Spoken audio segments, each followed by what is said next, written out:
আর টাকাটাও বেঁচে গেল। আরেকটা কথা বলেন ভাই, আপনি যে এইটা নিয়ে যাইতেছিলেন, আপনি কি এটা নিয়ে যেতে খাইতেন? ধর মিয়া, এটা আমি খাইতে যাবো কেন লাগিয়া? ভাই যেহেতু আপনি এটা খাইবেন না, ফলাই দিবেন, তাহলে এটা আমি খাইলে আপনার সমস্যাটা কি? আর ভাই আমি তো আপনাকে বিরাট বড় উপকার করছি আপনার, আর যে বেটা খাইবে লাগছে হ্যারো বলতে পারেন কেমনে?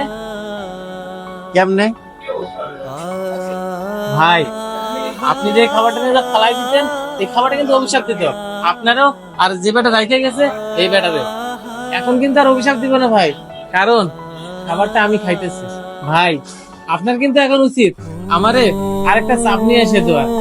ধর মিয়া, আপনি আসলে একটা পাগল, থাকেন মিয়া। হ্যাঁ হ্যাঁ, আমারে পাগল কয়, আসল পাগল তো হ্যাঁ। ভালো খাবার অনেকেই খেতে চায়, কিন্তু অর্থের অভাবে সবাই খেতে পারে না। আবার অনেক মানুষই আছে সব সময় খাবার অপচয় করে।